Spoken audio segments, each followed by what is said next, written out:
আসসালামু আলাইকুম এভরিওয়ান, কেমন আছেন সবাই? আশা করি আল্লাহ তাআলার অশেষ রহমতে সবাই খুব ভালো আছেন। আলহামদুলিল্লাহ, আমিও ভালো আছি। স্বর্ণাস কিচেনে সবাইকে আরও একবার ওয়েলকাম করছি নতুন একটি রেসিপি দেখার জন্য।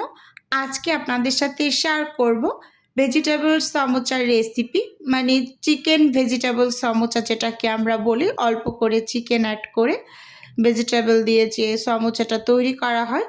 তো সেই রেসিপিটা আপনাদের সাথে শেয়ার করব। আশা করি আপনাদের কাছে ভীষণ ভালো লাগবে এবং উপকারেও আসবে। চলুন তাহলে রেসিপি দেখে নিই ঝটপট। প্রথমেই এখানে আমি একটা বোল নিয়েছি এবং সেই সাথে মেজারমেন্ট কাপ দিয়ে মেপে এখানে আমি 5 কাপ ময়দা নিয়ে নিয়েছি।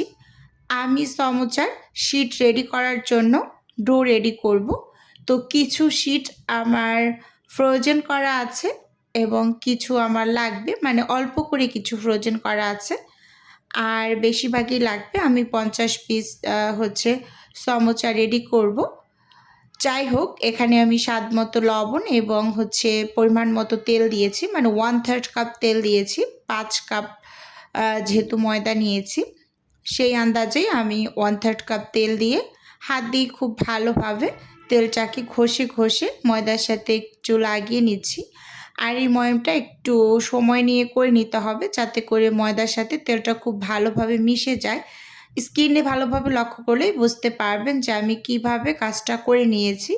এই যে যখন এরকম মুট করলে দলা পেকে যাবে, তো বুঝতে হবে যে একদম পারফেক্টলি ময়দাগুলো ময়াম করা হয়েছে। ঠিক এই পর্যায়ে এসে এখানে আমি নর্মাল পানি, এটা একেবারে নর্মাল যে পানি, ঠান্ডা, আমরা যেটা স্বাভাবিক তাপমাত্রা বলি, তো ওই পানিটা দিয়ে আমি অল্প অল্প করে ডোটা রেডি করে নিচ্ছি। তো এই যে পানিটা বলার একমাত্রই কারণ, মানে প্রতিটা ভিডিওর কমেন্টেই থাকে যে আপু কী পানি ব্যবহার করলেন, কুসুম গরম না নর্মাল পানি, একটু বলে দিলে বেশি ভালো হতো। যদি কুসুম গরম পানিটা ব্যবহার করতাম অবশ্যই তাহলে বলতাম, এজন্য এখন একটু ক্লিয়ার করে বলে দেই। আচ্ছা, যাই হোক, এই যে এখানে আমি ডোটা কিন্তু খুব সুন্দরভাবে মথে তারপর এই যে এখন রেস্টে দিয়ে দিচ্ছি। এখন উপরে আমি অল্প একটু তেল দিয়ে দিলাম, দিয়ে একদম ডোটার চারপাশটা ভালোভাবে কভার করে নিচ্ছি। এতে করে মানে ডোটার উপরটা ড্রাই হয়ে যাবে না, বেশ নরম থাকবে। ঢাকনা দিয়ে রেস্টে দিয়ে দিলাম। এ পাশে আমি অল্প করে যেহেতু চিকেন অ্যাড করব, তো এর জন্য চিকেনটাকে একটু সেদ্ধ করে নিচ্ছি। এখানে আমি ভেজিটেবল বলতে শুধুমাত্র আলু এবং গাজরটা ব্যবহার করব আর অল্প করে চিকেন অ্যাড করছি। তো দেখুন, এখানে আমি প্রথমে দিয়েছি কালো গোলমরিচগুলো আধ ভাঙা করে দিয়েছি গুঁড়োটা। সেই সাথে এখানে 1 টেবিল চামচ রসুন বাটা আর 1 টেবিল চামচ আদা বাটা, 2 টেবিল চামচ সয়া সস এবং একেবারে হাফ টেবিল চামচের থেকেও কম করে এখানে লবণ দিয়ে এখন গুঁড়ো মশলাগুলোকে অ্যাড করে দিচ্ছি। এখানে আমি ফার্স্ট টাইমে ব্যবহার করছি গরম মশলার গুঁড়ো উঁচু উঁচু করে 1 টেবিল চামচ। সেই সাথে এখানে ধনিয়া গুঁড়ো ব্যবহার করছি উঁচু উঁচু করে 1 টেবিল চামচ। অফ ক্যামেরাতে আমি এখানে জিরা গুঁড়োটা ব্যবহার করেছিলাম, স্কিপ হয়ে গিয়েছে। লাল মরিচের গুঁড়ো দিয়ে দিলাম এবং এখানে 250 ml পানি দিয়ে এবার সব কিছু খুব ভালোভাবে একটু নেড়ে চেড়ে একেবারে চুলোর আঁচটাকে মিডিয়ামে রেখে এই মাংসগুলোকে আমি সেদ্ধ করে নেব। তো এপাশে যে ডোটাকে আমি রেস্টে দিয়েছিলাম প্রায় 30 থেকে 35 মিনিটের মতো হবে এরকম। তো এবার একটু মথে নিচ্ছি। মথে এখান থেকে আমি ছোট ছোট করে লেচি বের করে নেব। তো আমি সবসময় 1/4 কাপের যে মেজারমেন্ট কাপটা আছে, তো ওই কাপটা দিয়ে মেপে লেচিগুলোকে বের করে তারপর শিটগুলো রেডি করি। এভাবে করে কোনো কাপ দিয়ে যদি আপনারা শিটটা রেডি করেন, মানে মেপে ডোটা নেন, তাহলে শিটটা খুবই সুন্দর হয়। কি বলবো আর, মানে সবগুলোর মেজারমেন্ট ঠিক থাকে শিটের, এজন্য খুবই সুন্দর হয়, মানে কেটে নেওয়ার পরও খুবই ভালো হয়। তো এইভাবে করে চেষ্টা করবেন যে কোনো একটা কাপ দিয়ে এভাবে মেপে নেওয়ার। যাই হোক, এই যে কথা বলতে বলতে এখানে আমি সবগুলো মেপে তারপর এরকম ছোট ছোট রসগোল্লার মতো করে মানে বানিয়ে নিয়েছি। এবার এগুলোকে ঢাকনা দিয়ে সাইডে রেখে দিচ্ছি। আর সেখান থেকে একটা লেচি নিয়ে আমি এখন রুটি তৈরি করে নেব শীটটা রেডি করার জন্য।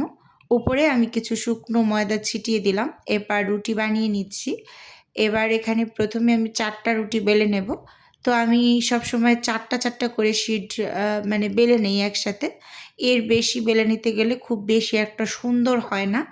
আর যেহেতু আমরা বাসাবাড়িতে কাজ করি, তো আমাদের তাওয়াটা তো ছোটই থাকে। তো এজন্য আমি 4টা করে করি। আর যারা অনেক বেশি পারদর্শী তারা 4টা, 5টা, 6টা এভাবে করে। যাই হোক, তো একেবারে যারা নতুন তারা 3টা করে শীট একসাথে এভাবে জোড়া লাগিয়ে বেলে নেবেন। তো এখানে আমি এই যে উপরে কিছুটা পরিমাণ তেল দিয়ে উপর থেকে এরকম যে শুকনো ময়দা ছিটিয়ে এর উপরে আমি আরেকটা রুটি সেট করে দিচ্ছি। দেখুন, হাত দিয়ে একটু 4-5টা চেপে লাগিয়ে দেবেন। আর তেলের পরিমাণটা কিন্তু অনেক বেশি দিতে যাবেন না, তাহলে কিন্তু রুটিটা বেলার সময় মানে পিছলে যাবে, এরকম একটা ব্যাপার। তো আজকে একটু বলে দিলাম মানে ভিডিওতে। যাই হোক, এই যে এখানে আমি অল্প অল্প করে মানে 1 টেবিল চামচের থেকেও কম হবে, হাফ টেবিল চামচের মতো হবে। আমি হচ্ছে এরকম করে তেল দিয়ে দিচ্ছি প্রতিটা রুটির উপর। তারপর শুকনো ময়দা ছিটিয়ে যেভাবে করে রুটিগুলোকে সেট করে নিয়েছি। উল্টে পাল্টে কিন্তু রুটিটাকে বেলে নিতে হবে।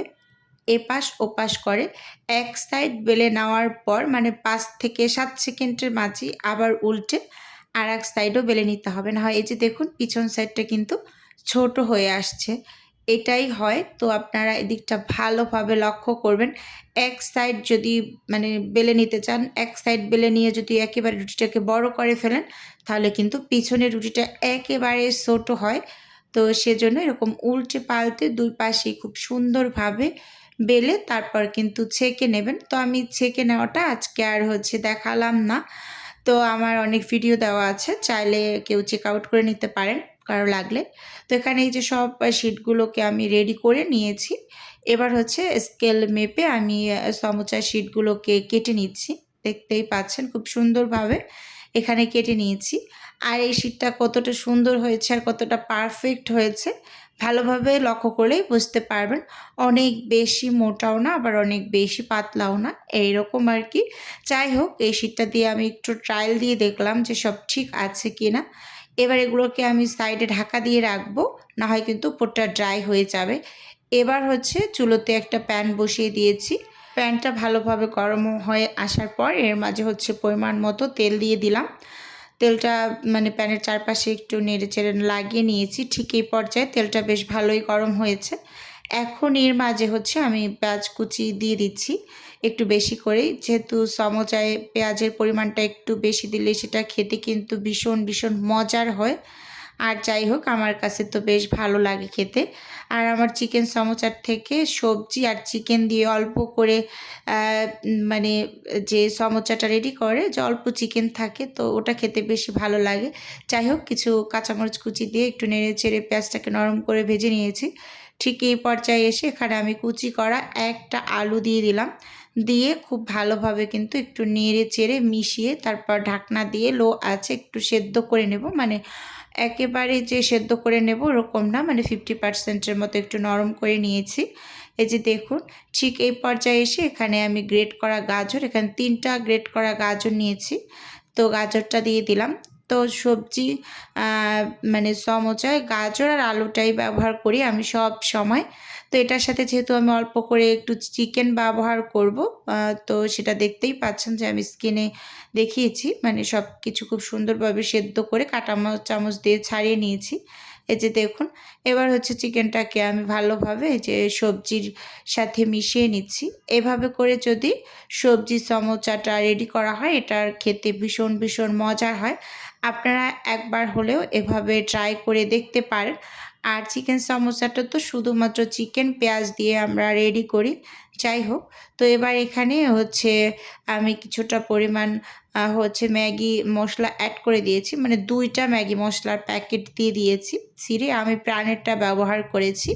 আর আপনাদের হাতের কাছে যদি চাট মশলাটা থাকে তাহলে এখানে কিছুটা পরিমাণ চাট মশলাও দিয়ে দিতে পারেন। তো ভালোভাবে নেড়ে চেড়ে মিশিয়ে নিয়েছি। ঠিক এই পর্যায়ে এসে এখানে আমি কিছু টমেটো কেচাপ দিয়ে দিচ্ছি, মানে 2 টেবিল চামচের মতো হবে। যাই হোক, দিয়ে খুব ভালোভাবে আবারও নেড়েচেড়ে মিশিয়ে নিচ্ছি। তো ভিডিওর এই পর্যায়ে এসে ছোট্ট করে নিজের বিজনেসের একটু প্রচার করছি। আপনারা তো অনেকেই জানেন যে আমার ছোট্ট একটা ফ্রোজেন আইটেমের বিজনেস আছে। যদি কেউ কোনো টাইপের ফ্রোজেন খাবার অর্ডার করতে চান তাহলে স্ক্রিনে দেওয়া হোয়াটসঅ্যাপ নাম্বারে নক দিলেই কিন্তু আমি A to Z বলে দেব। আর যদি কেউ অর্ডারটি সরাসরি কনফার্ম করতে চান তাহলে স্ক্রিনে দেওয়া হোয়াটসঅ্যাপ নাম্বারে কল করে অর্ডারটি সরাসরি কনফার্ম করতে পারেন। শুধুমাত্র ঢাকা সিটির মাঝেই কিন্তু ক্যাশ অন ডেলিভারিতে প্রোডাক্ট দেওয়া হয়। তো আপনি প্রোডাক্ট পাওয়ার পর ডেলিভারি ম্যানের কাছে পেমেন্ট করে দেবেন। আর যদি চান তাহলে আমাদের বিকাশ নাম্বারেও পেমেন্টটা করে দিতে পারবেন। তো যাই হোক, এখানে আমি সমোচার পাশের যে অংশটুকু কেটে বাদ দিয়েছিলাম সেগুলোকে আমি একটু তেলের মাঝে ভেজে কুড়মুড়ে করে তারপর হচ্ছে যে আধ ভাঙা করে দিয়েছি, দিয়ে খুব ভালোভাবে মিশিয়ে নিলাম। তো এখন এসে হচ্ছে এখানে আমি কিছু ধনিয়া পাতা কুচি আর কাঁচামরিচ কুচি অ্যাড করে দিচ্ছি। যেহেতু এটার সাথে সবজি অ্যাড করা আছে, অবশ্যই ধনিয়া পাতাটা দিলে খেতে ভীষণ মজার হবে। আচ্ছা, যাই হোক, তো খুব সুন্দরভাবে যে নেড়ে চেড়ে আমি মিশিয়ে নিলাম। তো এখন এটাকে আমি চুলো থেকে নামিয়ে ঠান্ডা করে হচ্ছে সমোচাগুলোকে বানিয়ে নিচ্ছি। তো দেখুন, এখানে যে আমি একটা শিট নিয়ে নিলাম, শিটের পাশে কিছুটা পরিমাণ আঠা লাগিয়ে দিলাম। এই আঠাটা হচ্ছে আমি ময়দা একটু পানিতে গুলিয়ে তারপর আঠাটা বানিয়ে নিয়েছি। যাই হোক, তো এখানে এই যে একটা কোণের মতো করে এর মাঝে হচ্ছে আমি কিছুটা পরিমাণ পুর দিয়ে দিচ্ছি, দিয়ে খুব সুন্দরভাবে ফোল্ড করে নেব। আপনারা ভালোভাবে লক্ষ্য করলেই কিন্তু বুঝতে পারবেন যে আসলে এটা কতটা সহজ একটা কাজ। তো আগে খুবই ভয় লাগতো যে মানে সমোসার শেপটা কীভাবে দেয়। এখন তো আমার মনে হয় যে এটার থেকে আসলে সহজ আর কিছু হয় না। তো দেখুন, এই যে খুব সুন্দরভাবে আমি মাথার অংশতে আঠা লাগিয়ে এবার খুব সুন্দরভাবে এই যে সমোসাটাকে বানিয়ে নিয়েছি। এই যে দেখতেই পাচ্ছেন এখানে একটা সমোসা রেডি। এভাবে করে আমি সবগুলোকে বানিয়ে নিয়েছি। এবার হচ্ছে এগুলোকে আমি ফ্রোজেন হতে দিয়ে দিলাম। এখানে কিছু আছে আর বাকি একটা ঝুড়িতে আমি কিছু রেখেছি। তো সেগুলো আমি আগেই হচ্ছে ডিপ ফ্রিজে ফ্রোজেন হতে দিয়ে দিয়েছি। আর বাকিগুলোকে যে অফ ক্যামেরাতে আমি বানিয়ে আপনাদের একটু দেখিয়ে দিলাম। তো আজকের ভিডিওটা বন্ধুরা আপনাদের কাছে ওভারঅল কেমন লেগেছে চাইলে অবশ্যই কমেন্টস করে জানাতে পারেন। তাহলে আজকে এখান থেকে বিদায় নিচ্ছি। দেখা হবে নতুন কোনো রেসিপিতে, নতুন কোনো ভিডিও।